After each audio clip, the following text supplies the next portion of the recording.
Welcome to MuggleCast, your weekly ride into the Wizarding World fandom. I'm Andrew. I'm Eric. I'm Micah. And I'm Laura.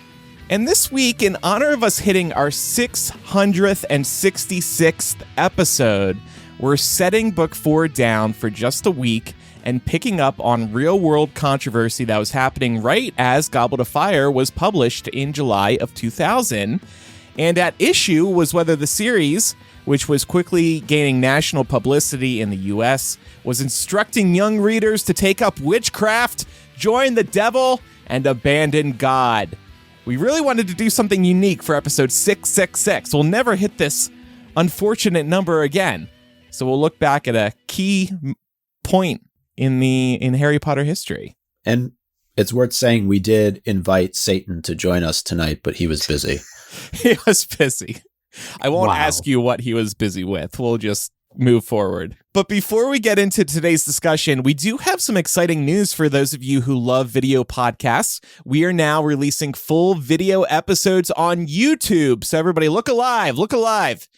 And actually, we started this with last week's episode, so you can visit youtube.com/@MuggleCast or just search for MuggleCast on YouTube to find our channel. Please make sure you are subscribed. Check out the videos, give them a like, please comment. We'll be keeping an eye on the comments there as well. But no matter where you like to Accio MuggleCast, make sure you're following the show for free and leave us a review in Apple Podcasts, Spotify, or your favorite podcast app. So, Eric, you kind of led the planning of today's discussion, right?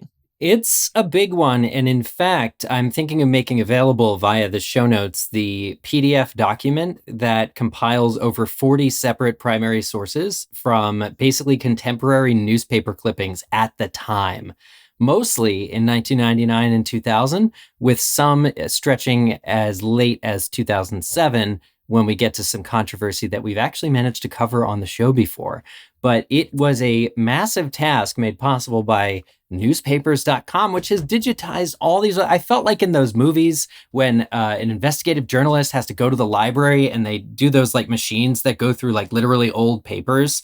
It's just absolutely wild. But I knew for this episode, it would be good to hear just what was going on back when this issue was in its prime. And let's set the scene. As Andrew already mentioned, by the year 2000, Pottermania was in full force, and the first 3 books of author J.K. Rowling's series about a boy wizard had finally broken through in the United States. In advance of the series' 4th written installment, while largely taking the country by storm, the Potter contagion and subject matter of the books raised alarm bells across Christian America, and concerned parents, youth leaders, and journalists all began to ask, just what are our children reading? It's for these concerns that parents had that Harry Potter began to get banned from schools, at one point in the late 90s reaching number 3 on the New York Times most banned books list. It would later top that list. Major Christian publications, such as Christianity Today, however, actually took a closer look at the series and declared it harmless or even good for children to read. While it does seem, looking back, that a consensus was largely reached by parents, journalists, and the public at large who'd actually read the books, the issue of whether Harry Potter was safe for children extended through the entire publication history of the 7 books. And most notably in the later years, we mentioned this before, but Georgia parent Laura Mallory fought and lost 6 separate court cases attempting to have the Potter books banned from the school on religious grounds. So we're going to walk through a sort of timeline of events. We got quotes, we got references, we have our memories on the subject. But first I want to ask, what were our own experiences with this controversy? Did it ever come to us? And for this, I specifically kind of want to start with Laura, because you were living in Malloryville. You grew up, 30 minutes from where she was? Yep. Yeah. And to be honest with you, for the most part, this rhetoric wasn't something that was super prevalent in my community. I will say it was prevalent amongst people who had a certain level of devoutness. But I would argue at that point that it had probably less to do with the source material and more to do with a loud minority making a lot of noise and getting some other voices on board. But in general, Potter was super popular with kids. Most teachers and parents were supportive and were just happy to see kids reading. I will say, though, that I did have a couple of friends who came from some of those aforementioned, like very, very devout backgrounds. And Harry Potter was not permitted in their house or anywhere in their lives. But the thing that I always thought was funny was they were usually totally fine with things like Lord of the Rings and Chronicles of Narnia. But we'll get into, I think, the reasons why those those stories were considered okay for people who felt this way, and why Harry Potter wasn't a little bit later in the episode. Yeah, I figured if anyone was really up in front of this controversy, it would be you, because the Atlanta Constitution is cited many times. Like, I was finding a lot of articles from Georgia from the 90s, basically, and just assumed that it would maybe be a more oppressive environment for a budding Harry Potter fan at the time. No, I mean, it was oppressive insofar as it was definitely not cool to work on a website or be on a podcast back then. It wasn't cool in the Northeast either. Yeah, but I mean, honestly, most people either liked Harry Potter or didn't care about it. I really think that cases like these, not to downplay it, because it is significant, and it's also not to say that Laura Mallory was a party of one. She definitely wasn't. But I think that this is definitely a case where you had a very vocal minority of people trying to exercise some kind of control. And Harry Potter was low-hanging fruit for that, I think. Yeah, it was so popular at the time. That's why they were one reason why they were picking on Harry Potter more than Lord of the Rings or Chronicles of Narnia. But Laura, those kids who weren't allowed to read Harry Potter, were they secretly reading it without their parents knowing? Well, one friend was, the other wasn't, because she genuinely thought she would go to hell, which was very sad. That was honestly the line at the time. It's in print all over the place too. And you know, I do want to say, before we get to mine and Micah's experiences with, and Andrew's too, because you have a little story to tell.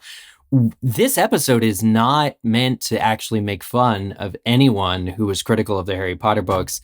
Believe it or not, the whole purpose of this really just looks at the reasons that were stated for it and trying to see if there's merit to it, or just what the arguments were. Yeah. You know, me, for example, and sorry to skip you, Andrew, real quick, but like I wasn't in this controversy at all.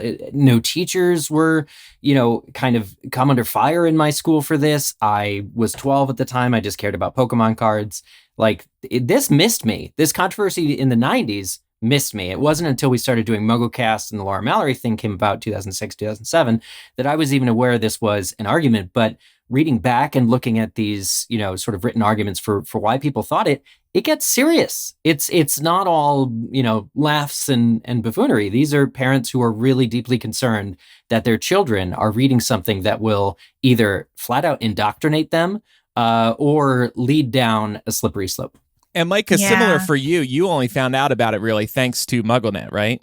Yeah, I was really only made aware of the controversy by working on the site and doing the podcast. For me, I got a lot more questions about reading a quote unquote children's book than anything to do with the religious aspect of it. But I was just going to say, I do think it's important because we do have a lot of new listeners to the show. We do have a lot of people who are finding Harry Potter in these last, let's say, 5 to 10 years, who maybe weren't even aware that this controversy existed back in the 90s. And of course, there is really no successful series that doesn't have a bit of controversy to it.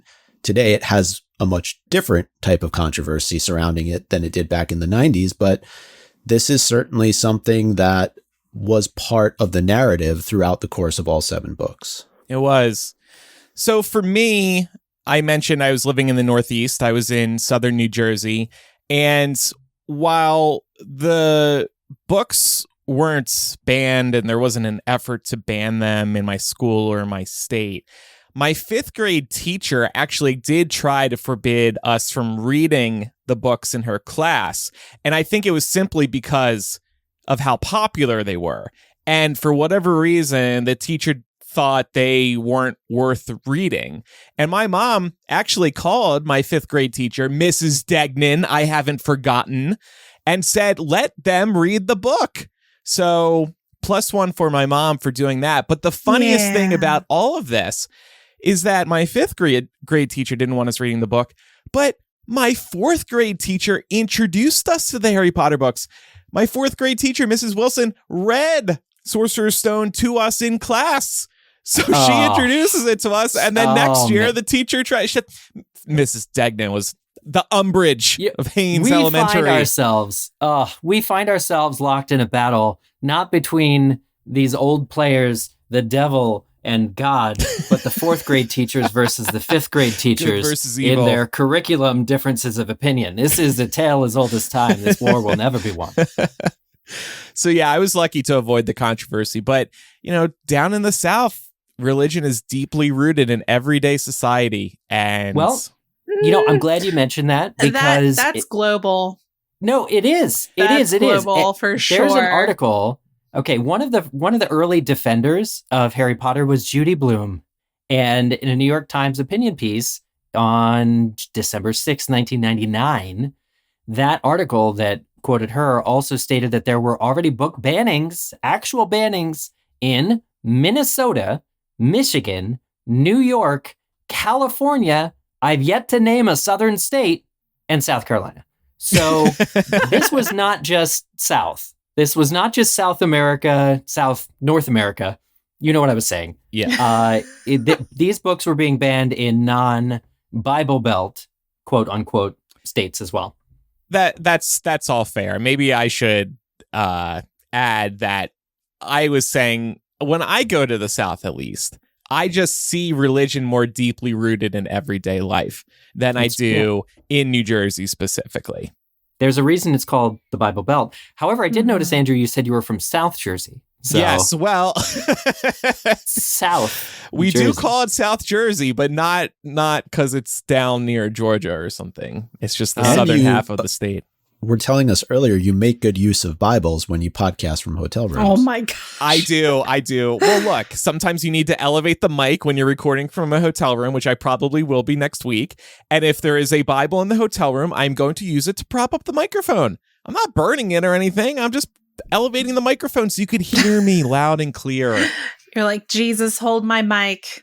Oh man, you use the book to prop up your microphone, but I'm actually using my microphone box to prop up the next book I brought with me to the shore. It's Fourth Wing. Oh, okay. That's a completely unrelated thing, but I have a book on my mic. I'm like, that's interesting. So let's just cover real quickly, like we are going to get into specifically what was said, but a lot of discourse is also around the reasons for the controversy, why Harry Potter. And one thing I do want to point out very early on in this discussion is that the Harry Potter and Christianity debate could fit in the category of a moral panic, where sensationalist journalism, hello, the J word, amplifies a question or a problem beyond its initial stature, and it galvanizes citizens into taking a side. And usually, or historically, this has been done with threats that the safety of them or their children are at stake if they don't. And just one example of a moral panic would be the so-called satanic panic from the early 1980s, where accusations of the existence of a child-abusing cult of parents and teachers were said to be using satanic rituals and conducting unholy worship en masse, endangering and actively harming the nation's children. This kicked off right around 1983 or so. And in 1994, 11 years later, the New York Times had a post that found over 12,000 accusations had been investigated, and there was no substantiated facts that it had occurred. In the meantime, parents and teachers that were accused got life sentences, and all sorts of stuff happened. Like, lives were ruined.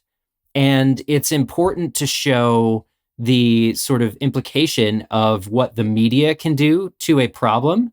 As far as I know, no one went to jail for writing Harry Potter yet. And so I think that, this was relatively safer than the Satanic Panic, but the sensationalist journalism, the moral panic thing is a very real, like, human psychological, it's in our history. Yeah. It's in our history. And I think this is the closest Potter came to it. Yeah, I was going to say, I think that you're describing exactly what went on with Harry Potter. People were afraid that kids were going to read these books and learn these spells and then use them out in the real world or become wizards. Yep. And of course, none of this ever happened. As much as we maybe wanted to become a wizard. We tried. There's always something, right? Like, Eric, you brought up Pokemon earlier. There were similar concerns about Pokemon. I don't know that they were as vocal as the Harry Potter ones became. But there were also, the Satanic Panic really hit Dungeons and Dragons hard in the 80s as well. And you see that depicted actually in Stranger Things, right? So it's always something. It's like something that the young kids are into that certain demographics don't understand, and because they don't understand it, it must be bad. Right. I was going to say it challenges the norm in a way. And once it does that and can potentially make people uncomfortable, then they start to come up with all these different ideas about why it's bad. So why Harry Potter? Why do we think, and what are our thoughts there? Well, I think the rise of the internet was a factor. Harry Potter was coming up at the same time that the internet was. And the idea of someone trying to get a popular children's book banned was a very intriguing headline on the internet, where Harry Potter was already so hot. And this was before the social media algorithms that we know and hate today. But thanks to the internet, we were all checking the news, like news websites. We would go to MuggleNet every day to keep up on the news. Adults would check in on news websites from New York Times or whoever else. And these headlines were attractive. They probably got clicks. And I think what's really interesting to me about the Harry Potter backlash and Laura Mallory is that if it weren't for the internet, nobody outside of Georgia would have heard about Laura Mallory. Right. But she became the figurehead for the Harry Potter panic.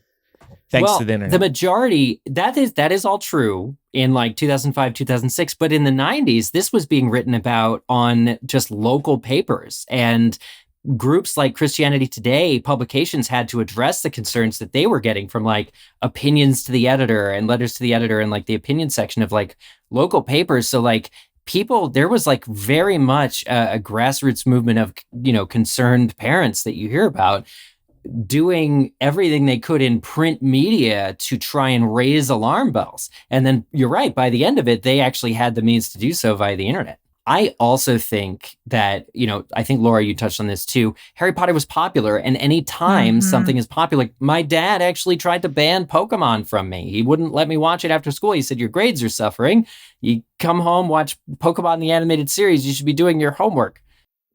Well, that sounds like because you weren't doing your homework, not because there's something wrong with Pokemon. Okay, maybe it wasn't a perfect comparison, but it was a distraction. It was like an subject to scrutiny. It was an addicting distraction. I think of like Tamagotchis. They were banned in schools. Pokemon cards were banned in my school as well. They didn't want these distractions in school. I think maybe getting back to my 5th grade teacher, she saw Harry Potter as a distraction.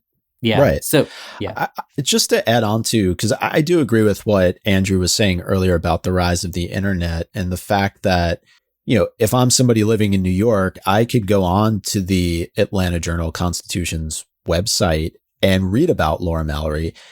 In fact, I could go on to MuggleNet and read about Laura Mallory. We actually helped to perpetuate some of the celebrity factor of people like we made her star rise.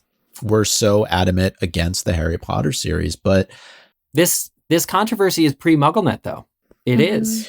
It is, but we didn't maybe do as much as we could have to fan the flames. Or to douse the flames, I should say. So I want to know why, okay, apart from the fact that it was popular and kids who were supposed to be on their video game systems were instead picking up books, which turned a lot of heads. And one of the earliest pro Harry Potter statements is, isn't that a good thing that kids are reading again? But not when it's a book about witchcraft and wizardry. And here's the thing. Okay, did J.K. Rowling make it easy? It says sorcery. In fact, some of the titles in foreign languages, it's right in the title, okay? So that's a little concerning. But here's two other reasons why Harry Potter would be targeted. This is a quote from Religion in the News, Spring 2002's Volume 5 by Richard Peace. He says, a lot had to do with the authors themselves. This is in terms of why J.K. Rowling is targeted, whereas C.S. Lewis and J.R.R. Tolkien get a pass. This was Laura's question earlier. A lot had to do with the authors themselves. Tolkien was a devout convert to Catholicism, whose religion informed his writing, while Rowling, a member of the Church of Scotland, has not emphasized her religion as a central part of her biography. Tolkien was also a friend and close associate of C.S. Lewis, the well-known Christian writer. Indeed, Lewis has assumed the role of patron saint in the evangelical world for the staunch defense of historic Christianity that he expressed in a series of books and articles on Christian apologetics. I think they were called the Screwtape Letters. I could be wrong on that, but I think that's it. And, the other thing, let's be honest, why do Lewis and Tolkien get to play around with witches and wizards, but Rowling can't? She's also a woman. And the interesting thing that Richard Peace points out is that the word on the fundamentalist street in 2002 was that Rowling herself was a witch of sorts. So here we get a little old school, witch hunting, I guess. Writing in Crossroads and Worthy News in August 2000, Barrett Coase claimed that Rowling had grown up, quote, loving the occult. Her childhood friend Vicky Potter told, yes, that Potter, we used to dress up and play witches all the time. My brother would dress up as a wizard.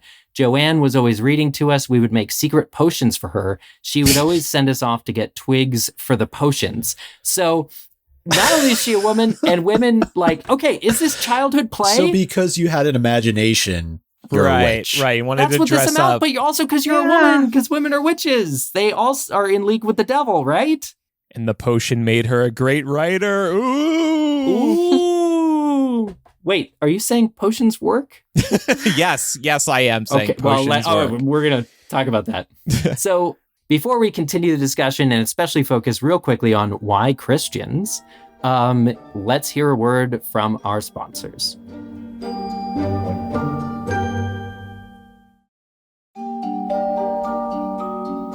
And now we're going to ask the question, why Christians, specifically having trouble with Harry Potter? And actually, the answer to this is summed up very easily, I think, and succinctly but intelligently by Michael Maudlin in a September 2000 Christianity Today article titled Virtue on a Broomstick. He said, these Christian protesters are newsworthy only because in our culture there is so little debate about what is good for our kids. Christians often serve as the cultural superego. In a morally chaotic world, it has become our task to voice objections to moral deviance, and it is the mainstream culture's job to tell us why we are uptight, ridiculous, and or bigoted. Along comes a popular children's series about witchcraft, and journalists scurry to their Rolodexes looking under F for frothy fundamentalists to get a good quote. Thus, when a relatively small number of Christian parents ask that their kids' schools not read Harry Potter, we read about it in all the major newspapers. Boom, media sensationalism. Yeah, I agree. Always find somebody complaining about something. And when it's something as big as Harry Potter, it grabs eyeballs, referring to these journalists hitting up their Rolodexes. One day on the Today Show, is one glass of wine actually bad for you daily? More in 10 minutes. And then the next day it's like, oh, actually wine is great for you. It's like, it's just all these headlines trying to capture your attention and make you think that you shouldn't be consuming whatever you're having. For the MuggleCast episode explaining to our young listeners what a Rolodex is, sorry, it's not this one. But regarding the quote about Christians being the superego, like, I do think that they are kind of in that way put into that box. And I think there's a fair point to be made that in a essentially godless world, people who were raised but no longer practice still care about what godful people are thinking and saying. And so maybe for that reason, this blew up as well. Yeah, perhaps. I think it's also important to note. I mean, we, of course, all have like a particular lens just based on our geography and like, you know, what we grew up around in the media we were exposed to. But religious concerns about Harry Potter didn't just come from those in the Christian faith. It's not as heavily reported on, but certainly there are other religious backgrounds that raise their own concerns and objections. They just didn't get this level of coverage. That's an important point to bring up. Okay, so now we're going to talk about what were the actual arguments that were being said. And this is, you know, we're going to have a series more quotes, but hopefully you're as hooked as I am on this discussion. I think the big argument I came across with the most while researching is that because Harry Potter is, you know, about a wizard, you know, boy wizard, it's bad because it's going to make children want to do witchcraft and the occult. And that is against God. It could lead to demonic issues, and or the books will make children vulnerable by downplaying the real world danger of sorcery itself. Here's a quote from Jackie Kamschlei's The Perils of Harry Potter, Christianity Today, 10/23/2000. She argues that reading the books about wizardry will leave a positive impression on kids that's synonymous with writing a book about drinking poison and making it sound cool. She says, regardless of how magic is portrayed in this series, we need to remember that witchcraft in real life can and does lead to death, the forever and ever kind. So she thinks it's propaganda. Yeah. Yeah. But I think if you actually end up reading these books and maybe kids don't really think as deeply or read between the lines, which I think is something we're experiencing here on MuggleCast, we're getting different meanings out of the books and what happens than when we were kids. But I think if you actually read the books, especially as an adult, you realize there's consequences for creating potions, spells, using spells inappropriately. It's not like all of this stuff is perfect and works out in your favor. There's always consequences to what you do. And I mean, that's what happens in every story. There's consequences to your actions. Not all good. I'm curious about the dangers of real world sorcery. Well, that comes back to people thinking magic actually is real. Sorcery is real. Right. Let's keep reading from our sources. So John Andrew Murray of Teachers in Focus wrote, by dissociating magic and supernatural evil, it becomes possible to portray occult practices as good and healthy, contrary to the scriptural declaration that such practices are detestable to the Lord. This, in turn, opens the door for kids to become fascinated with the supernatural, while tragically failing to seek or recognize the one true source of supernatural good, namely God. I don't have an issue with this argument at all. I think that, honestly, sorcery is portrayed as good, or at least not all morally wrong in Harry Potter. Well, there's a quote from Philip Scott that delves into this further. Laura, you want to take it? But let me just say quick. I mean, magic is also used in bad ways in the Harry Potter books with the enemies. Yeah. And Star Wars and other such. And I mean, and there's magic in the Bible. That's always kind of the issue that I take with this argument is I'm like, wait a second, it's okay there, but it's not okay here. Okay. So when Jesus waves his wand and turns water into wine, that's okay. Yeah. Well, he didn't have a wand. That's why it was okay. Yeah. Well, there's when that. Moses parted the Red Sea with his staff. There you go. It's like Lucius Malfoy's staff. It's got his wand in it. But let me go ahead and share this quote from Father Philip Scott.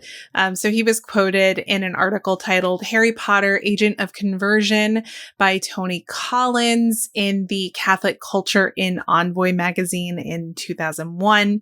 He says, "It's not pleasant to contemplate, but there really are people out there who practice witchcraft, who cast spells and perform rituals, and who see results.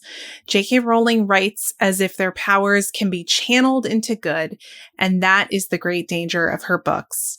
Rituals and spells and brews are used by witches in the real world, and they work because of the power of evil spirits. As such, they can never lead to good. Portraying these innately evil practices as if they can be harnessed for good is a dangerous lie.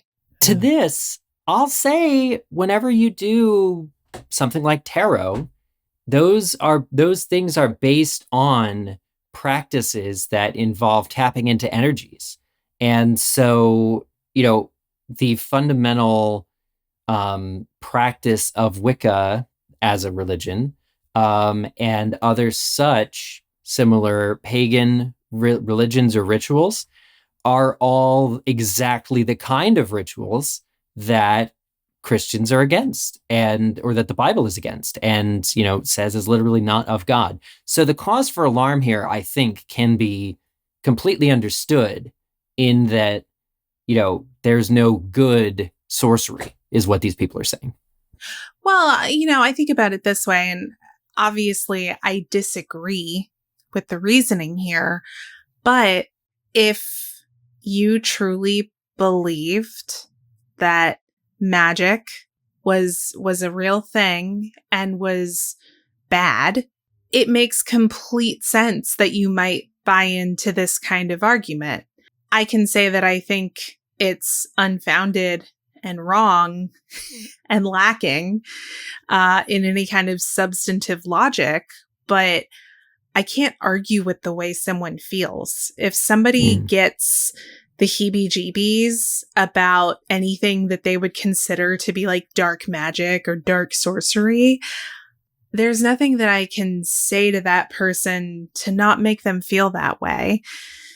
So I disagree with it, but it makes sense. And I will say, I do think that oftentimes in cases like this, the loudest and most prevalent voices who are kind of leading the movement are more on a power trip than they are a crusade to prove some kind of moral point. Maybe it starts out that way, but I feel like oftentimes it becomes more about their power and influence and perception. Yeah, you get addicted to all the attention, I think. And you can monetize it. Yeah. Right. And I don't know what to say about if these people are attention seeking, but leaders of their church, Baptist activist John Watkins said, Satan is up to his old tricks again, and the main focus is the children of the world. The whole purpose of these books is to desensitize readers and introduce them to the occult. Sounds kind of alarmist. Terry Horn's a pastor of the Dream Center Church in Southwest Washington, D.C. He said, this stuff is as dangerous as drugs and alcohol in a kid's life. It's habit forming and very, very dangerous, and a lot of folks don't see it. And Reverend Gene Hilton of the Spirit of Prophecy Ministries in Stuart, Florida, said, let's just say I was curious about the pornography scene and started doing research by reading smut. Even if I'm just looking, there's something there that could happen demonically to make me want to go deeper. So the whole slippery slope argument of the occult, combined with the fact that sorcery is being branded about as good, you can actually see where at least there's some idea of concern that is legitimate coming from here. But I would question, really, how many of these people read the books. I want to know what Gene's reading. Yeah. Wow. I don't remember an adult scene. Yeah. I will say, for those of us who are into fan fiction, the pipeline. Maybe that's what Gene came across. Yeah, the pipeline from Harry Potter to Harry Potter smut fan fiction. This may be my error in quoting it, but no, he's trying to. It's like drugs and alcohol. When you say reading Harry Potter is like drugs and alcohol, reading Harry Potter is like pornography. Reading Harry Potter is that's what it's like what a vice. Yeah. I mean, can we really argue against that? We've been doing it for 19 years. Yeah. I mean, well, right. There are some points here where we'll think, yeah, that's right. There's one more thing I wanted to draw attention to before we move on to the other big thing. But Micah, do you want to take this quote here real quick? Yeah, this was in addition to the quote that Laura read earlier. It says, Rowling further confuses the issue by portraying witchcraft not as a moral issue, but as an issue of heredity. In Rowling's world, the ability to practice witchcraft is inherited, but in reality, you don't need to possess a particular bloodline in order to make witchcraft work. All you have to do is tap into evil spirits, turn over your will, and leave Jesus Christ for the world of the occult. So I actually think this is also an interesting point in that kids who may be unsuspecting are like, well, I wasn't born into a wizarding family. I can't be a wizard. But in the real world, pretty much anybody can choose to engage with evil spirits. Just ask the Milton Bradley Company, who've been selling the Ouija boards for ages. But yeah, so it's kind of, immediately, even at this stage of the discussion, I'm like, this is more complicated than I thought. I thought that there wouldn't be this variety of issues. And here's the funny thing. Just like a spectrum exists for pretty much everything in the world, there's also people saying that the Harry Potter books aren't religious enough. So here's sort of this section of the discussion. December 1999, Christianity Today, a really good publication, it turns out, great articles, published an article from Focus in the Family saying, the spiritual fault of Harry Potter is not so much that Rowling is playing to dark supernatural powers, but that she doesn't acknowledge any supernatural powers at all. These stories are not fueled by witchcraft, but by secularism. And so if you think about it, there is actually no God or the devil, like as a character in Harry Potter. And that could lead some interpretation, including incorrect interpretations, of what role God or the devil would play in the books. And if you want to say it's fiction, okay, to that I posit, well, if they're religious, these people believe that there's God and devil in reality. And so to not feature God or the devil or explain to children what those characters' roles are in the book is actually to, again, have like a slippery slope. Does that make sense? I would disagree with that, though, because I do feel like you have a godlike character in Dumbledore, and you have a devil-like character in Voldemort, and you have a Jesus-like character in Harry, and we see him resurrected in King's Cross and come back to life to finish the Battle of Hogwarts. So there's definitely some undertones here that were either these comments were made prior to Deathly Hallows and some of the other books being released, or these things were conveniently ignored when these people were making these arguments. That's an interesting point, both that it was early, like some of these were like not all the books were out, so Harry was not as much a Christ figure. But I think it's worth saying that there were some Christians defending the books, including a woman named Connie Neal, who I'm going to shout out a bunch. But as she had an early book, I think it's 2001, called What's a Christian to Do with Harry Potter? And she was actually using the Harry Potter books to teach her children about religion and Christianity. And, there are certain symbols that she took from the books, like Harry's scar, for instance. She likened it to Jesus's crucifixion scars, the sacrificial death of his mother, the death of Christ for our sins. So there was actually enough, even in the earliest books, to really actually latch onto and say, this could be good for teaching religion. So, Micah, your point is correct, for sure. And I just hate this premise, though, still, that, I don't like the premise that we have to include religion in the books. I mean, isn't that to say every book needs to include religion to some extent, or else my kids aren't allowed to read it? C.S. Lewis did. I'm not just talking about fantasy, though. I'm just talking about, where do you draw the line then? Why does Harry Potter have to... I guess it comes back to it being so popular that they're looking to get some lessons out of it, teach their kids religious lessons. Right. Yeah, but they observe all the Judeo-Christian holidays from book one. So, it feels like a lot of selective reading is happening here. But Eric, I appreciate the quote that you just shared, but I also appreciate an earlier point that you mentioned about this really being a spectrum, just like everything else in life. And to that point, Nicole in our Discord shared, I would consider myself a devout Catholic, and I have introduced the books to my stepkids. I didn't realize their mother became a born-again Christian, and she is totally against the books and won't let them read them at her house. So it's crazy that it varies so much even among Christianity. So yeah, you're going to find people of all thoughts. Yeah. Well, here's a retraction we had from God's World Book Club. Micah, do you want to read it real quick? A division of the organization that owns World was withdrawing the Harry Potter books from its catalog. And they went on to say that we reviewed and recommended the Harry Potter books as wholesome, good versus evil fantasy in the spirit of Tolkien and Lewis. The full page announcement said, however, the fact that the books are not Christ-centered and further evidence that they are not written from a perspective compatible with Christianity have led us to retract the books. We sincerely apologize for offense given and thank our customers for contributing to the discussion that led to this decision. I feel like that's like a little thing you would hear at the end of a commercial, like a disclaimer. Okay, so if this is God's World Book Club, I understand why they want to take back the book if they don't think it's godly enough. But to the general masses, this like expectation that there needs to be more God or religion in it, or more like explicit God, Jesus, and the devil in it, is absurd. Yeah. Well, here you go. You know what Laura Mallory's official argument was that the books actually infringe on freedom of religion by pushing religion, by pushing Wicca specifically. So that's the opposite argument as the one that God's World Book Club is making. It's kind of wild, but we have to take another break right now, and we're going to get to 2 more reasons why folks were miffed about Harry Potter after these sponsors.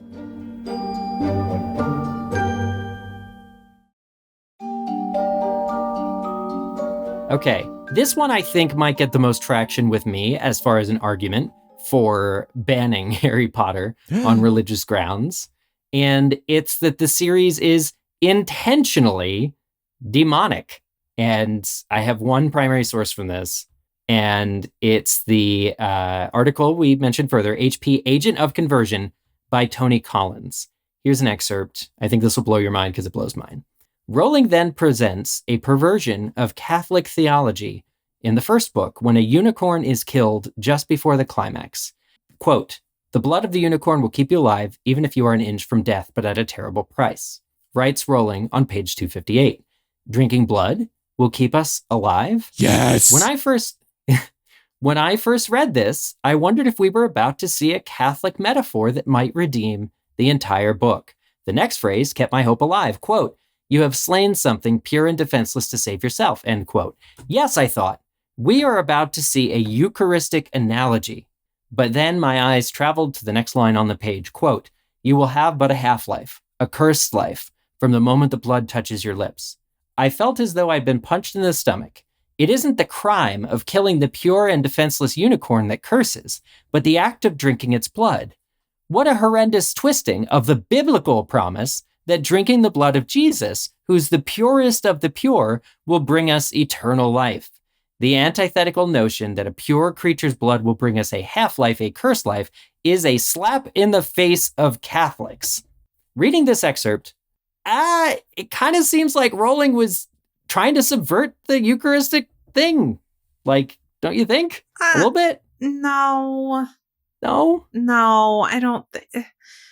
This takes place in a fantasy world with, an autocratic psycho who wants to get back at a child for banishing him when he was a baby.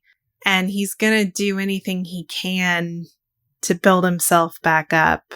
And unicorns are presented earlier on before that happened as just this pure creature. So I really feel like it's more rooted in the fantasy world and less to do with trying to subvert religious imagery, especially given how religious we know Rowling is herself.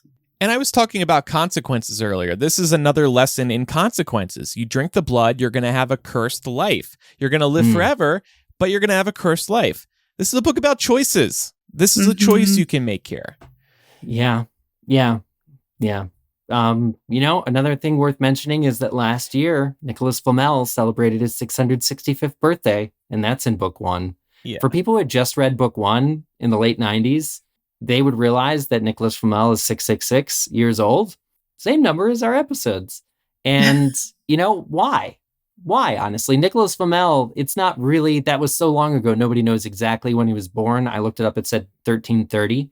According to the timeline of Harry Potter, Nicholas Flamel should be 661, not 666. But the idea there is it's probably closer to when Rowling was actually writing book 1, and only later was it set in the early 90s. And speaking of Flamel, there's a big lesson in Sorcerer's Stone about living forever. It's in the title.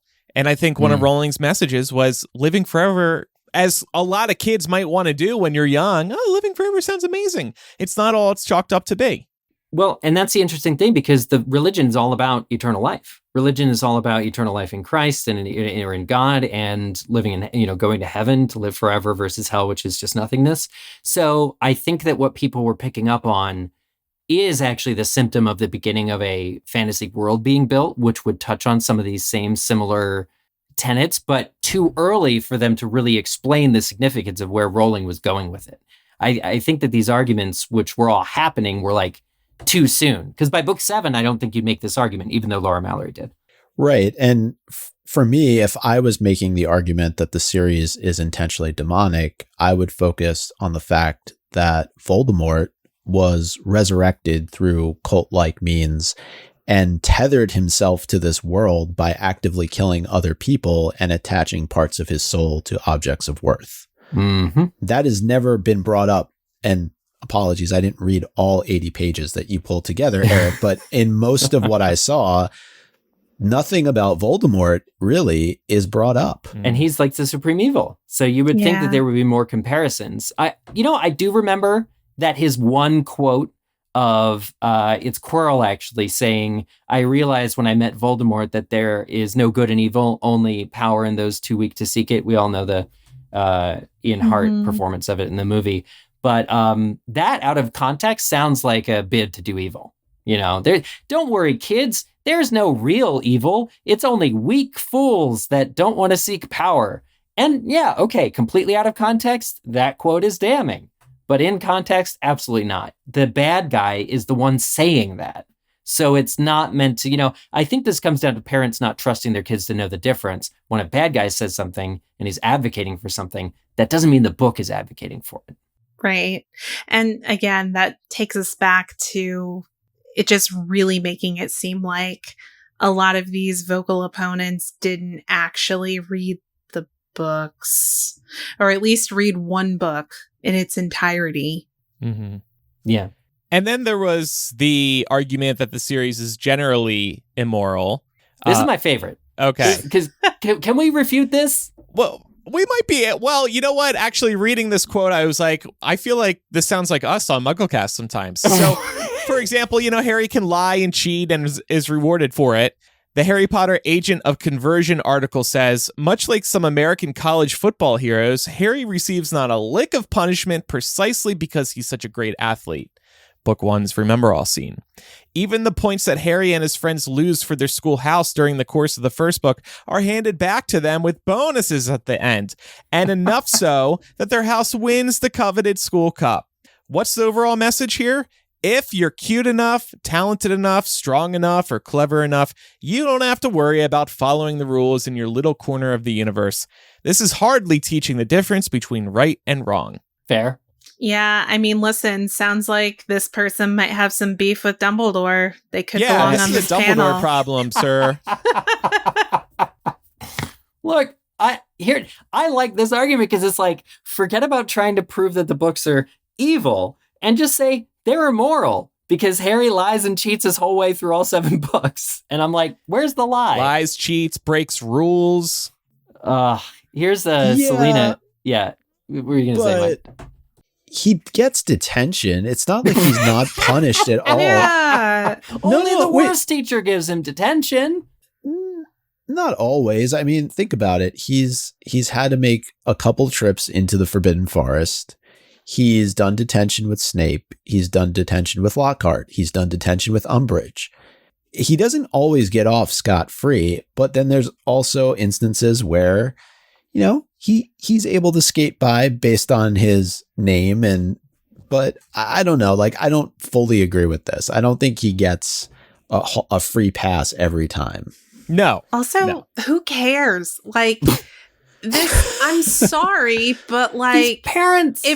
If you're reading 7 books about a character who never puts a toe out of line, that's going to be really freaking boring. And that's also not how people are. People are complicated. People do, lie and cheat their ways through some things sometimes.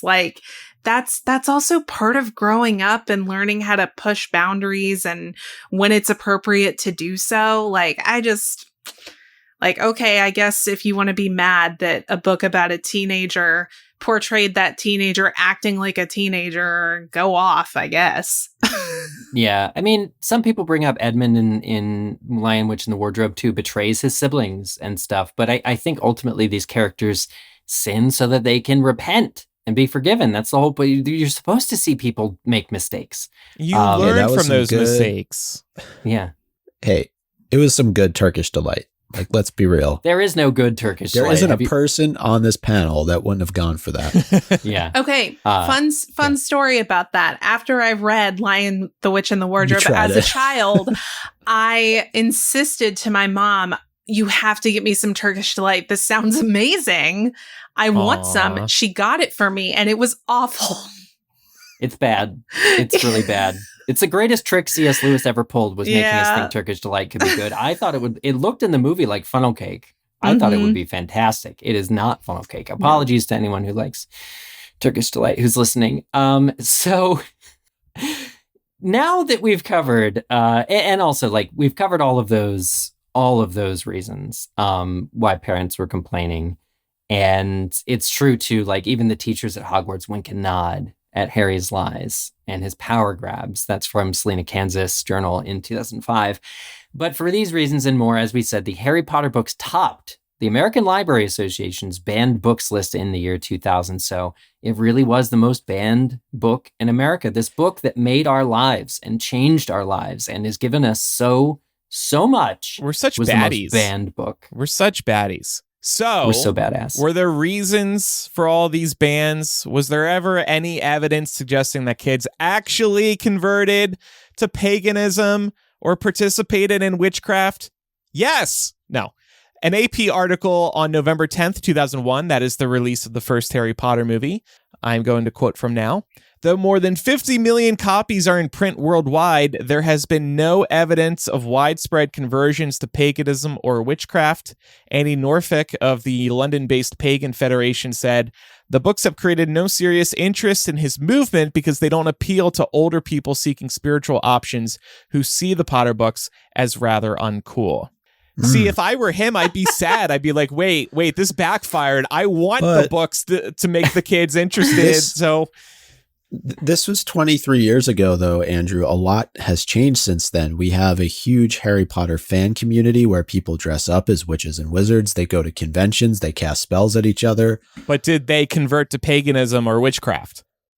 Well, maybe not paganism, but you could argue witchcraft. I'm just saying. The only stuff Harry Potter adults are whipping up these days are cool-looking cocktails. They're not putting together any other potions. Oh, man. Yeah. So, we mentioned before Connie Neal. I think she really needs to be celebrated. All the best quotes are hers that I came across. And I wanted to wrap up sort of our main segment here with a quote from her. And by the way, she did write 2 books on Harry. First was What's a Christian to Do with Harry Potter in 2001. And the second one that she wrote later in 2008 is The Gospel According to Harry Potter, where she incorporated all the lessons she taught her kids based on Harry Potter. So the quote in a Q&A article is the question, what fascinates you most about the Harry Potter books? And her answer was, what fascinates me most is it's about human beings trying to win the battle of good and evil and the beauty of the spiritual struggle. When you play the game Boggle, the beauty is discovering what words others find. No matter how hard I look, I will never see what you see. And what fascinates me is the richness that comes out as a shared discussion of a good book. And I think Connie's just put the epilogue on 19 years later of MuggleCast, honestly. But we're not ending. No, we're not ending. That's not a secret way of saying we're ending, but great discussion about a book from different perspectives. That's us, you guys. Yeah, for sure. We had one complaint similar to this one critic from the HP Agent of Conversion article that the series is generally immoral. Yeah. Well, we're generally immoral, so if the shoe fits. That's true. Yeah. So a lot of what we discussed in our main discussion was all from 99 and 2000. But as we know, we started this podcast in 2005, and we touched on this with the Laura Mallory controversy. So Laura, I want to ask, how did this unfold, and what was that all about? Oh my gosh. I mean, you mentioned it a little bit earlier, but Laura Mallory was a concerned mother who launched several attempts to get the Harry Potter books banned from school libraries, particularly at her children's school, but also in the full district.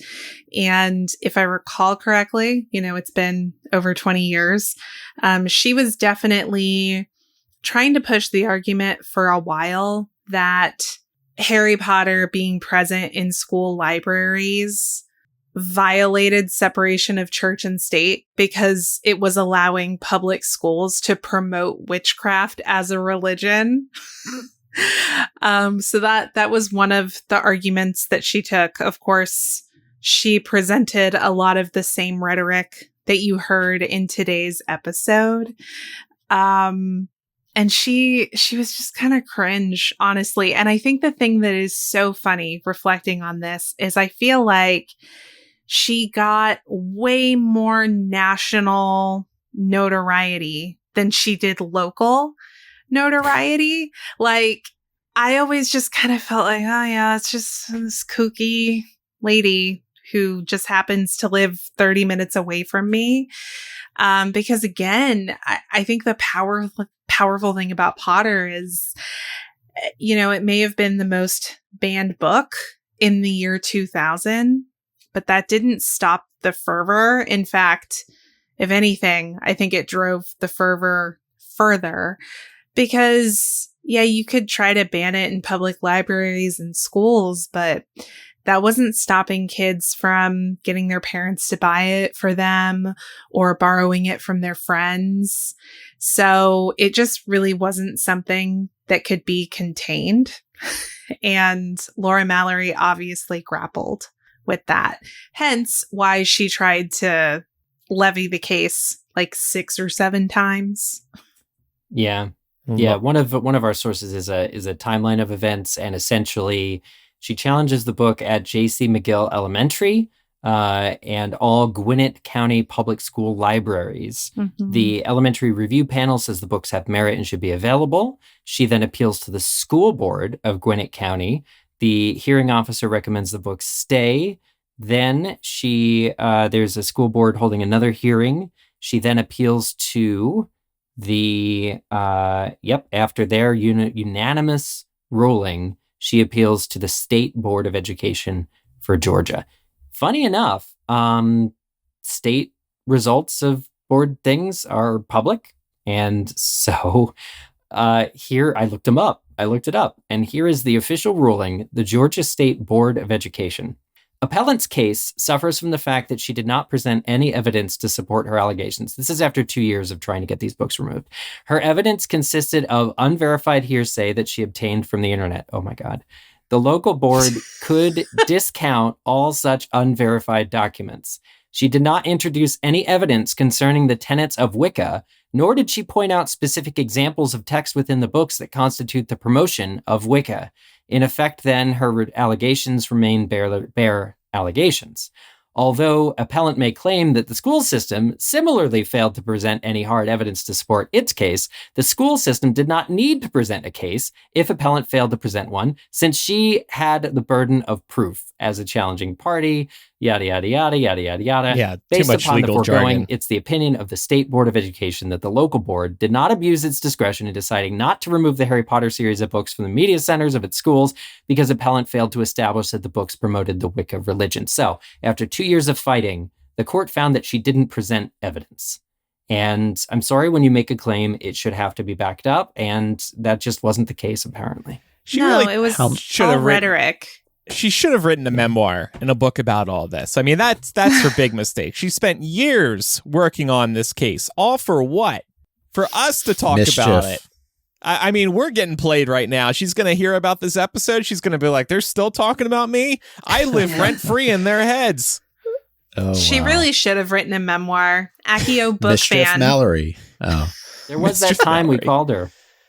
Yes. There was. Yeah. Well, we did want to offer a couple of flashbacks in light of today's discussion. Eric just mentioned we actually called her not once, but twice. We tried on episode 58 back in early October 2006. And then the following week, episode 59, Time to Talk Time, because we were sent to voicemail last week, we decided to call her again. So here's part of that. Guys, last week we tried to give Laura Mallory a call, and we asked if did we? Maybe, yeah, we did. And no answer. Got the voicemail, said your call is very important to us. Ben left a message, asked her to call us back, and no response. So Imagine let's you want to try giving her a call one more time, and give her a call one more time, and see if she maybe answers this time. I'm just going to pause for a second. Why did I sound like drunk, half asleep, like I was trying to impress a girl? You did sound like you were trying to, but you know what? I sounded very pretentious when in the early episodes too. So you guys, Andrew, awkward. Be nice. Moment. Okay. Just be polite, whatever you do. Your call has been forwarded to an automatic voice message system. Oh, jeez. Laura Mallory is not available. At the tone, This is a different number. When you have finished Is that her recording, someone? Yeah. hang up or press 1 for more options. Hi, Laura. This is Andrew Sims from MuggleCast. I just wanted to ask you a couple questions about your concerns with the Harry Potter series. You talked to my associate, Ben, last week. Well, he left a message on your phone at home. And he said, well, in your voicemail, it says that your call is very important to us, but unfortunately we didn't get a call back. So we'd like to have a small interview with you on our show. Gets about 1 million listeners a week, so it'd be a big time interview. So give me a call back. Not lie. Number 609-668. Thanks. Bye. Well, That was bad. Very professional, Andrew. Very professional. very upset. My favorite part of that call, and Amazing. you guys probably couldn't hear it, but you can hear the slap of my flip phone closing. You know, the razor, boom, to hang up. I miss that satisfaction of flipping that phone closed. How did we get her cell? A phone book? I don't know. Laura lived nearby. Yeah, maybe. White Piggies. So there was that, but then it's shocking that the topics that we're talking about today still come up in schools and states. Mhm. In 2019, a Catholic school in Nashville banned the Harry Potter books. A pastor at the school said at the time these books present magic as both good and evil, which is not true, but in fact a clever deception. The curses and spells used in the books are actual curses and spells, which when read by a human being, risk conjuring evil spirits into the presence of the person reading the text. And then the pastor added that they consulted several exorcists in the U.S. and Rome who recommended removing the books. So, Andrew, what did you do with this knowledge? So, September 9th, 2019, episode 433, Getting Figgy. It was our first episode of our last Order of the Phoenix chapter by chapter reread. We called the school for some answers. We did, or you did? You have a kind of a habit of calling these people up. We need to call this school. Thank you for calling. Now, of course, they're not going to answer because it's a Sunday night. To leave a message, wait for the tone. When finished recording, press pound Laura for more Mallory. options. Record at the tone. Hi, my name is Andrew Sims. I've been a longtime Harry Potter podcaster, and for 2 decades, we've been trying to get these darn spells to work in J.K. Rowling's books. according to a pastor at your school, it sounds like you've been able to get these spells and curses to work. I'd love to know how. Akio would be so helpful. Please call us 1-920-3-MUGGLE. A muggle is a non-magical being, so it is safe for you to call, unless you're a witch or wizard, in which case it might not be safe. But thank you, and P.S., please put the books back in your library. Okay, bye. All right. Oh, that was great. That was awesome. Andrew, it's hard to imagine a more perfect phone call being placed. That was a perfect phone call. No, that was funny. That was really funny. It was a great way to play it. Like, tell us how the spells work. We've been trying forever. But 2019. That's scary. That was only 5 years ago. Not even. That's 20 years after the same controversy with same talking points was told. In fact, and we heard from our listener, Kyle, who is the inventor of Quizzitch, who first came on the show because he transformed his classroom into Harry Potter. And guess what? He volunteered during this episode planning that this topic directly impacted me because somebody called the principal at my school after my classroom transformation and demanded that I be fired for promoting witchcraft in school. Wow. This stuff is still happening. This is still going on. Well, so, yeah. I wanted to wrap this up by asking what lessons can we learn from this backlash over Harry Potter from conservative Christians and the media coverage of it all? Partly, this would have been, if learned on time, I think this would have been really informative and demonstrative for how the media basically operates today on every front. Sensationalist, journalism, headlines that stoke fear. This is the stuff that sells. And I think it would have been a little bit of a caution because there was an overwhelming majority of parents who actually did read the books and supported it, even Christian parents. So I think that it's important to kind of know, again, what Laura was saying, exactly, it's a minority. Mm-hmm. For instance, still in Atlanta, Georgia, there is a poll that was done from the state constitution in September of 1999 that said, should the Harry Potter books be banned? 3,500 people responded. 93% said no. And that was among, parents who've read the books. So again, it was only ever 7% or less that were fighting this. And then much less as you spread out from that area. And I think another lesson here, we've kind of touched on this a little bit, is that the media will give a platform to anyone crying foul over anything, especially if it's popular. They might see an opportunity to become a figurehead of the revolt.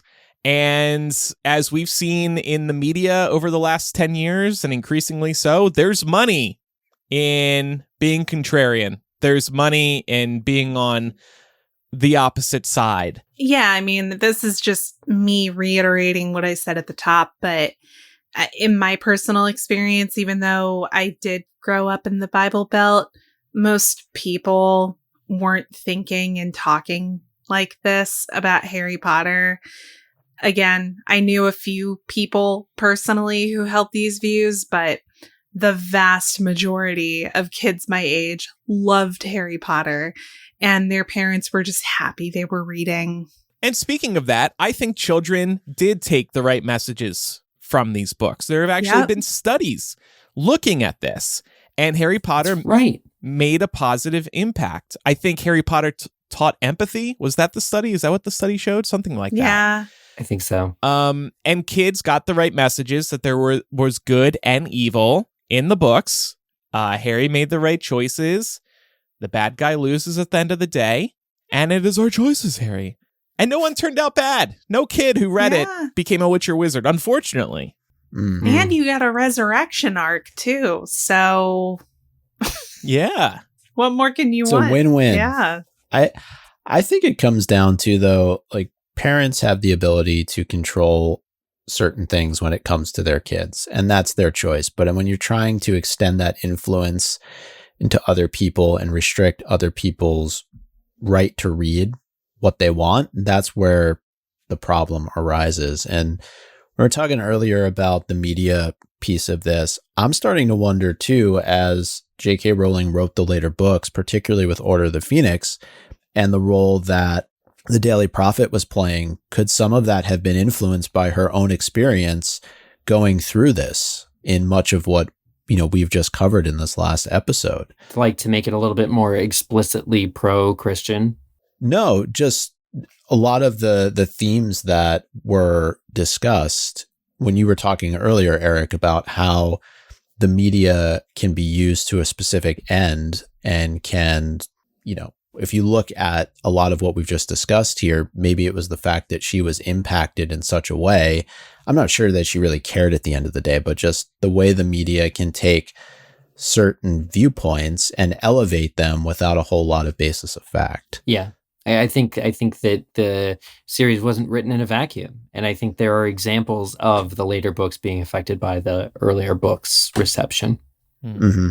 And I'll just say, because I think it's important that, in this particular instance, we're looking at her really being canceled by what some would be considered the right, at least in how she's perceived it. And if you've ever listened to the witch trials of J.K. Rowling, and now she's on the complete opposite end of the spectrum 20 years later in saying that she's being canceled by the left. And those are her words, not mine. I'm not pigeonholing any particular person into different facets or politics, but she's come full circle too. Yeah. In that way. But ultimately, it's been really, really fascinating to look at all of this old, sort of stuff that was printed. There's a long quote in the Omaha World Herald by Rainbow Roll on October 25th of 1999. I won't read it, but it's a huge support of Harry Potter. I mentioned there's a Judy Blume article in the New York Times, which says, along with Rainbow Rolls, reading is so important, and this series is what's making children who would normally be on their PlayStation read. You know what we were reading about? What lessons that we took from Harry Potter? How to be inclusive, how to be supportive, how love and choices, and we can always have a choice. All of that was all really good stuff that I think really made us into good people. Well, thanks, Eric, for organizing this discussion today. Yeah. It was fun. It is fascinating to dig in on the history and the origin of everything. And listeners, if you have any feedback about today's episode, you can contact us by emailing or sending a voice memo that is recorded on your phone to mugglecast@gmail.com, or you can use our phone number, which is 1-920-3-MUGGLE. That's 1-920-368-4453. Laura Mallory, call us. Nashville School, call us. We're still waiting for a call back. And next week, Chapter by Chapter returns with Chapter 34 of Goblet of Fire, Priori Incantatum. And we're actually going to be skipping Quizzitch this week. It will return next week. But a reminder that this show is brought to you by Muggles like you. Great, smart Muggles like you. We do not have a Ministry of Magic running this show. We're just everyday Muggles putting together this podcast, flying by the seat of our pants like we're Hagrid inventing blast-ended scroots. But that means we need support from listeners like you. So you can help us out in a couple of different ways. If you're an Apple Podcast user, you can subscribe to MuggleCast Gold, which gets you ad-free early access to MuggleCast, plus 2 bonus MuggleCast installments every month. And there's also patreon.com/MuggleCast. You get all the benefits of MuggleCast Gold, plus the window has now closed, but patrons are going to be getting a MuggleCast 19 Years Later t-shirt if they're at the Slug Club level. You also get access to our live streams, our planning docs, the chance to co-host the show one day, a personal video message from one of the 4 of us. You'll also be able to participate in the MuggleCast Collectors Club. We have the new stickers. The designs are in. They are awesome. We'll reveal them soon. And we have lots of other benefits, too, over at patreon.com/MuggleCast. We couldn't do the show without your support, so thank you, everybody. Visit MuggleCast.com for transcripts, social media links, our full episode archive, our favorite episodes, and more. Thanks, everybody, for listening. I'm Andrew. I'm Eric. I'm Micah. And I'm Laura. Bye, everyone. Bye, y'all. Bye. Bye.